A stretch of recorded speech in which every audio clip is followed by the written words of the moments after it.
Hey, welcome to a special episode of Better Utah Broadcast. It's a very special week this week. We had a special episode yesterday. We have an additional episode today, and we're very honored to have Alan Smith here with us today, who is a member of Willie Grayeye's legal team. So thank you for being here.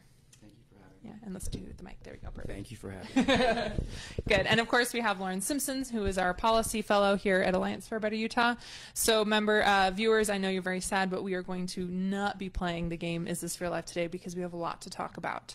I asked Mr. Smith to join us today because I want to get into kind of what's going on with the Willie Grayeye's case. It seems to me like it's not just a one-off thing like we've spoken about previously. To me, it seems like there's kind of a pattern of things happening in San Juan County, and there's a lot of misinformation around the case itself. There's a lot of confusing parts. And so I'd love to get kind of a firsthand view from your side, what you've seen working this case on Willie Grayeye's legal team, and also any insight you have into the happenings down in San Juan County itself. So, viewers, I'd like to set the scene for us by talking about these background parts that that come into play with the Willie Grayeye's case. So, of course, there was a federal judge found that San Juan County had racially gerrymandered its districts. Is that correct? Yeah. So they've been told that they have to redistrict, and they have done that, and they have a special election this November for county commission. Is that correct? Okay. So, Willie, the makeup of San Juan County is it almost majority or majority Navajo? Is that correct? My understanding, I wasn't involved in the redistricting case, which I think was a one-person, one-vote type of redistricting case, although there certainly appears to have been a racial aspect to it as well. But it was just a malapportionment of districts. My understanding is that now at least 2 of the county commission seats have been reconfigured so that the population now is properly apportioned, and in those 2 districts, if Navajo folks get out and vote, that they can elect the candidate of their choice to sit on those 2 commission seats, something that really, given the malapportionment before existing, hasn't been possible for them because they apparently have a majority of votes in those 2 reconfigured districts. And so there are 3 county commission districts, am I right? Okay. Yeah. So it will probably change the outcome of probably the party affiliation, possibly the party affiliation of who sits on the county commission. Yeah, it could do that depending on who gets out and votes. Right. It's always a question of a GOTV. Sure. Which is the purpose of reapportionment, so that everybody's vote counts with an equal weight.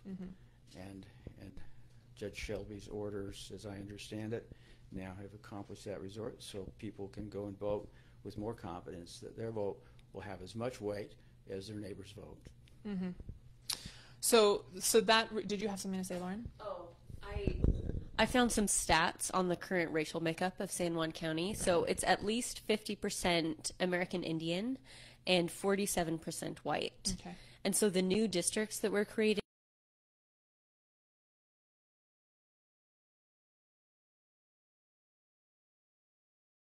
Navajo, District 2 will be 65% Navajo, and District 3 will be about 80% Navajo. Okay. So, and previous to that, I believe there was no or minimal Navajo representation. Yeah, Navajo had like about 30% representation in 2 districts, and then 93% in 1 district. So those people were really packed very tightly into 1 district to minimize the impact of that voting block. And we know that's a method with gerrymandering, is packing or cracking. Right.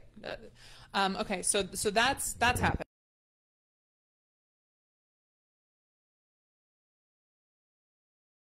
Right, so the Bears Ears National Monument was designated by President Obama, and then it was revoked.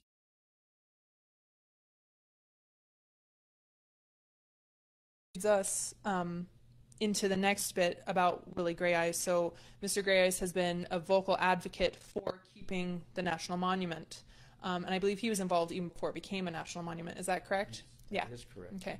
And so there's questions going forward about what will happen with Bears Ears National Monument, and somehow it comes down to the county commission has some kind of say, I think, on the Bears Ears National Monument, and this is where I get really fuzzy on what exactly is going on there. But there's worries about there's questions about Willie Grayeye because he is an advocate of Bears Ears National Monument. Is that correct? Yes, and my understanding is that insofar as those in charge of fixing the boundaries of the monument pay attention to local expression, and insofar as those expressions of opinion come from governmental entities like the county commission, then to the extent that Mr. Grayeye serves on that commission and has a role in influencing its policy choices, and those policy choices as an expression of local concern go back to Washington, that could have an impact. Another area of impact potentially is with the lawsuit which is presently pending in the District of Columbia. So a group of folks as plaintiffs, one of which is Mr. Grayeye's nonprofit entity, or an entity which he has been instrumental in organizing and spearheading, which led to the establishment of the monument in the first instance. Mm-hmm. This group, with others, has sued to overturn President Trump's decision to shrink the monument. Mm-hmm. And it's a public land law question that's involved in that lawsuit. The county, through its commission, has I'm not sure if they've actually filed a petition to intervene in the lawsuit or if it's something that they're presently considering doing, but in any case, if the people in this election, people of San Juan County in this election, put new members on the commission, they could influence that decision whether or not to intervene, or to intervene on a particular side of the dispute, or seek intervention on a particular side of the dispute, which now, through litigation, attempts to influence what's going to happen with the monument. Hmm. So that's another reason why, a Navajo composition on the commission, particularly Navajos like Mr. Grayeye's, who care about the monument in its original configuration, could have an impact. Mm-hmm, mm-hmm. And like you said, I think that I failed to establish, I assumed it was common knowledge, but Mr. Grayeye is Navajo, and so he he lives down there. Yeah. So now let's get into the Grayeye case. So this has been going on for a while. We've been following it. It's been a bit alarming, out of the ordinary situation. Can you kind of give us a summary of what happened, starting with Mr. Grayeye wanting to run for county commissioner? Yeah. Well, he tried to run for county commissioner in 2012. This was before the redistricting litigation, which led to the establishment of new boundaries. And at that time, the county clerk, which under Utah's electoral system receives declarations of candidacy. Mm-hmm. The county clerk at that time was a gentleman by the name of Norm Johnson. He took Mr. Grayeye's declaration of candidacy and accepted it. Mr. Grayeye went on the ballot and lost in 2012. I should also note that he has been a registered voter in San Juan County for over 30 years. He has voted in virtually every single election during that period of time. No one has ever challenged his eligibility to vote, and of course in 2012 nobody seemed all that concerned about his running as a candidate for the commission.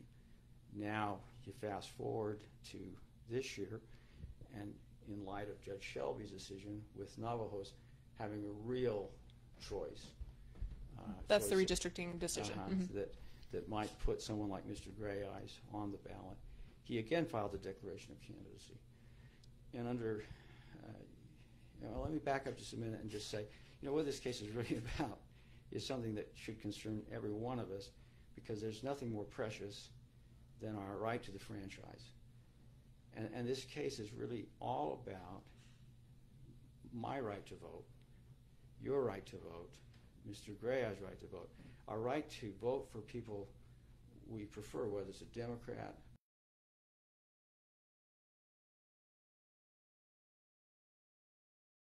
it's such a sacred and a precious thing. Mm-hmm. And those rules that go to who can vote, they're set up by the state. They're administered by state actors, and in many instances, it's the county clerk. It's a very important official in administering these laws.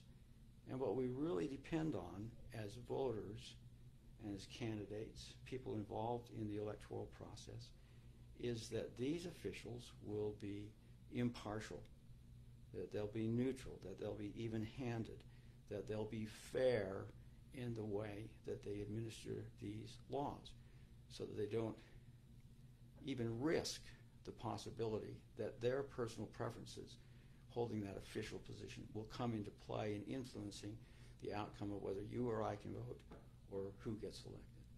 So that's what this case is really all about. And what happened is Mr. Grayeye filed his declaration of candidacy. The state statute says that anybody who wants to challenge his declaration, which includes challenging his eligibility, which includes his residency, which is a qualification for candidacy, has to do so within a certain time frame. And if they don't, then that declaration is deemed valid. This is a very short time frame for objection. Why? Because it's a prelude to the conventions and the caucuses and the primaries that all of us as voters count on to pick our candidates. So you want to know early on whether someone really is eligible to run, so that you're not investing a lot of time and effort as a party, as a people, as a candidate in mounting a campaign, only to find out after the fact that somebody comes in and challenges you. By contrast to that, the rules for challenging a voter and his eligibility to register to vote are entirely different. Different timelines key to that particular process, different constraints that are key to that particular process. What I'm saying is that our elections code has very clear routes that are set out depending on the challenge you want to make to a candidacy, to a voter, and so forth. And it's important that those routes be followed because the legislature has exercised its lawmaking prerogatives and because of certain policies to ensure fairness in the process has given these different routes. Whatever route you pick, and hopefully it's the right route, you need to administer those rules particular to that route in fairness. Again, coming back to the fact that the county clerks have to be neutral, they can't take sides, they have to give the proper notices so that people can respond appropriately. They have to hold whatever evidentiary hearings are involved in the process, assuming they've got some role in that, in a manner that is fair and equitable as well. And I heard a lot of people say, well, Mr. Grayeye, he's not really a resident of San Juan County. He was properly booted off the ballot.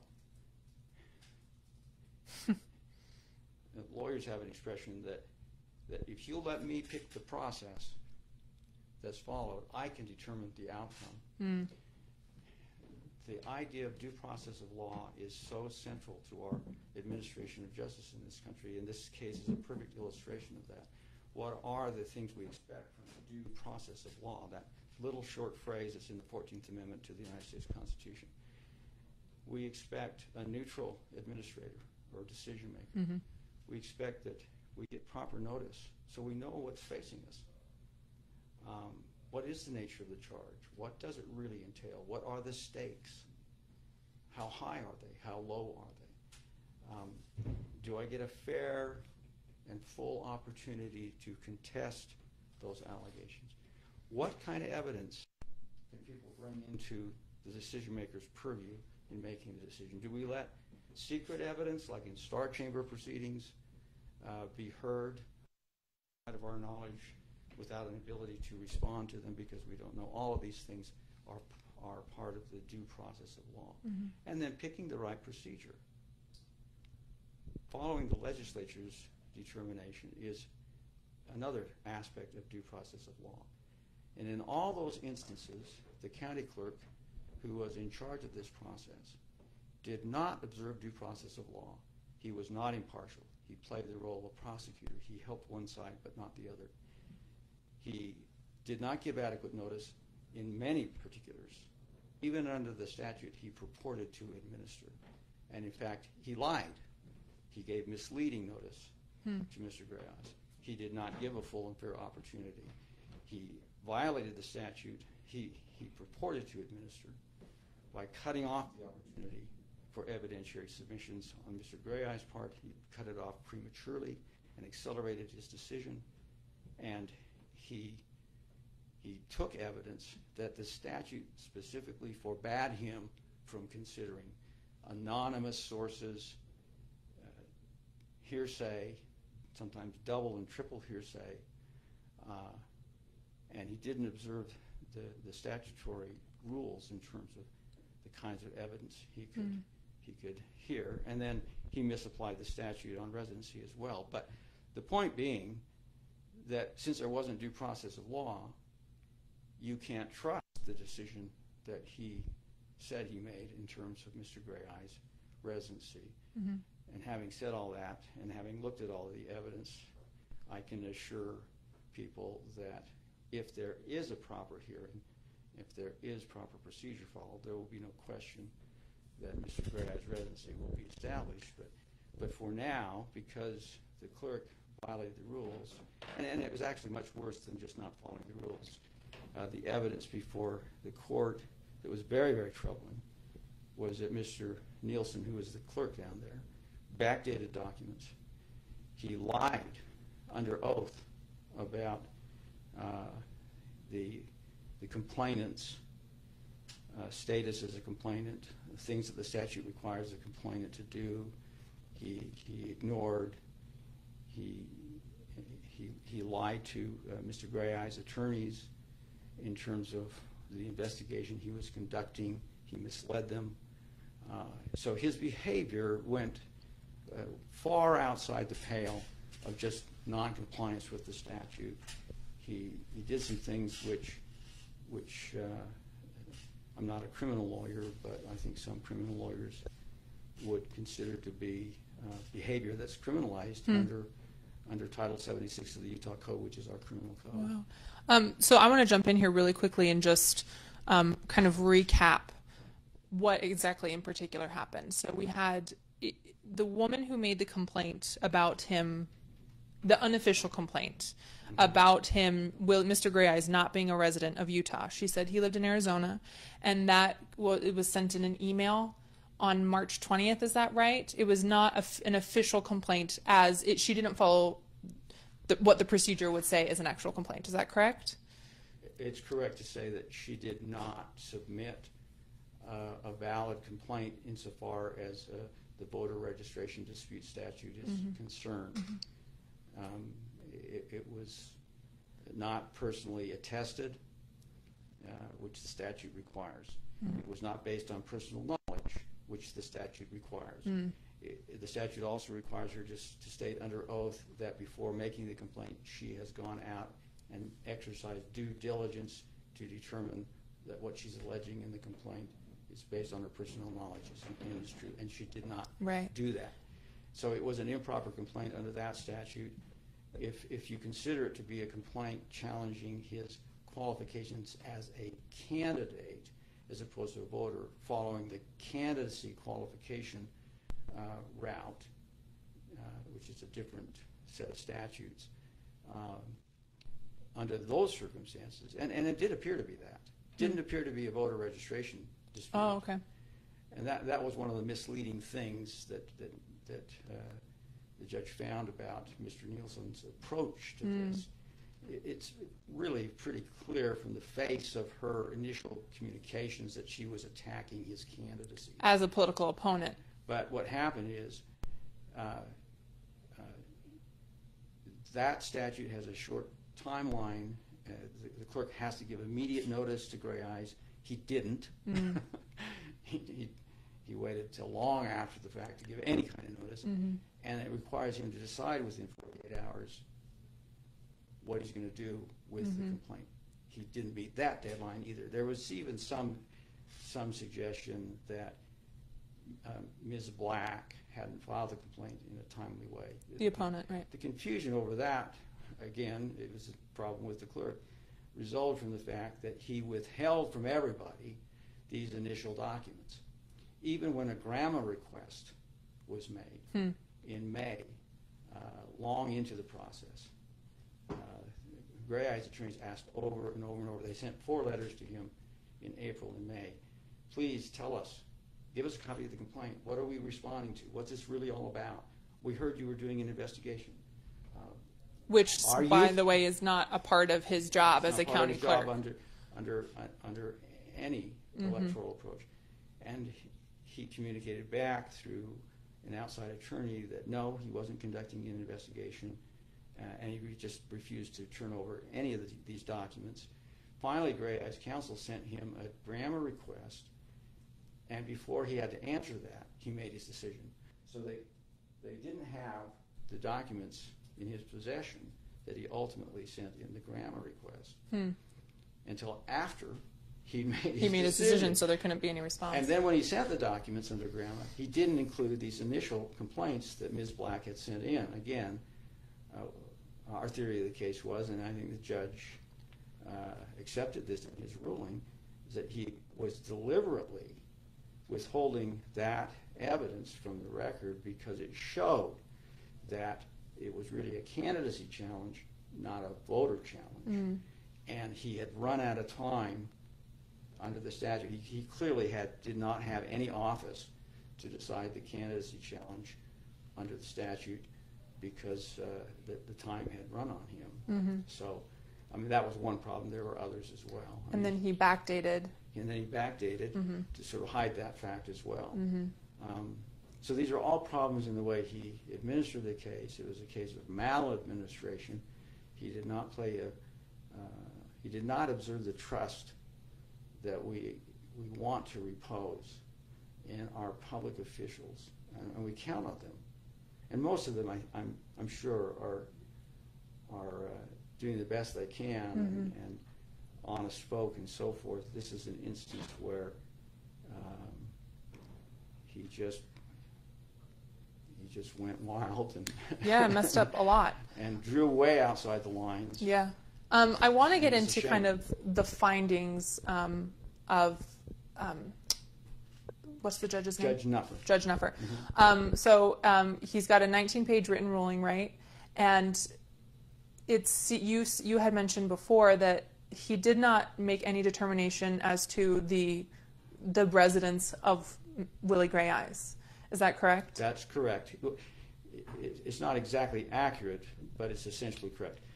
What he did was he said, look, the clerk didn't observe due process of law.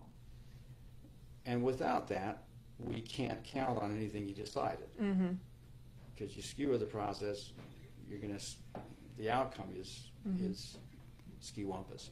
So he said, I'm going to he enjoined the clerk from using that decision on residency and relying on it hereafter.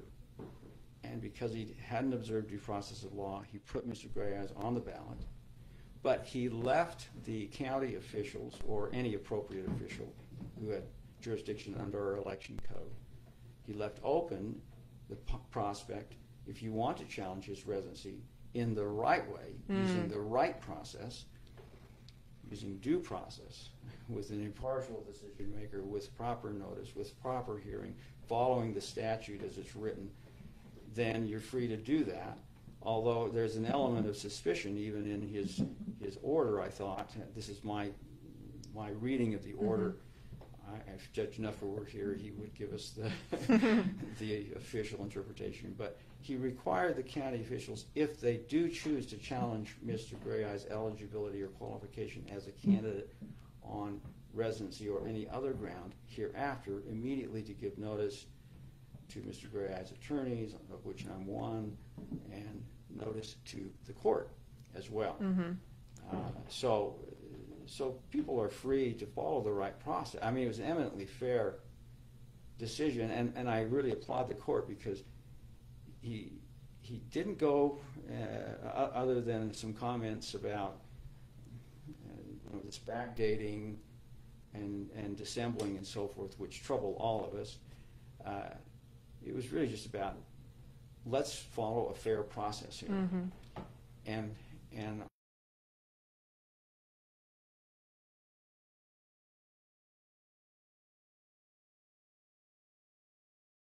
And now I want to just to finish up. Robert Grayeye, so there's been a lot of coverage of this, and recently, maybe I think it was last week, earlier this week, Robert Grayeye wrote for the Salt Lake Tribune an interesting column on this, and he was very forceful in some of his opinions on what should happen. And as a side note, we are calling for the county clerk's resignation, and we are also calling for an investigation. But I mean, separate from that, Robert Grayeye got into, I mean, he started talking about stuff that happened in the 70s down in San Juan County. And there was also mention of, since this Willie Grayeye's mess has happened with the county clerk, there has been another instance of someone alleging that someone who is Navajo is not eligible to vote because they don't live in the state. And that's just an odd and uncomfortable aside, but I wanted to talk with you briefly. You had mentioned precedent for this situation. Yeah, one of the cases that both sides in the controversy before Judge Nuffer alluded to frequently in their briefs, I think it was a case that was much more of a precedent for Mr. Grayeye's than the other side, but it had an uncanny resemblance to what happened to Mr. Grayeye's. And it's a relatively old case. It was, I can't remember the exact date of it, but decades ago. Two Navajo were running for a county commission seat. In San Juan County. In San Juan County. And they went to the county clerk and they attempted to file proper papers under the election code at that time to get on the ballot. And they asked through an advisor, there were several communications, is this everything we need? Have we done it right? Please help us. The clerk was unresponsive. Finally talked about it to the county attorney. The county attorney said, well, they haven't got 50 signatures, which the statute then required. So you better tell them. So the attorney for the county sent out notice to these candidates, well, you don't have a proper application here. You've got to have signatures on a petition. They scrambled to get enough signatures properly notarized, which is because it's far-flung and widespread, and came in with their signatures, but they were a couple of days late.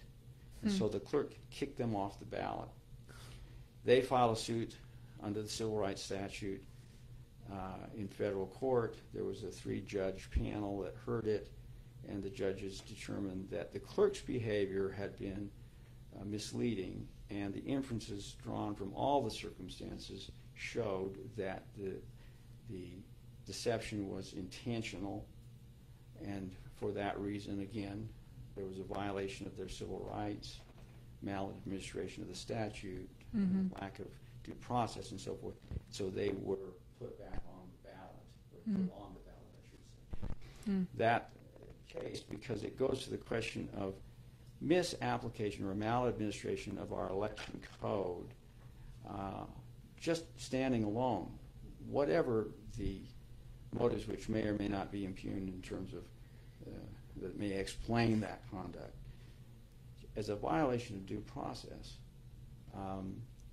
it requires some kind of explanation and some kind of remediation through, in this case, injunctive relief, so that Mr. Grayeye's can be on the ballot. Right. People can make their own choice. The county clerk doesn't make it for them. Right, right.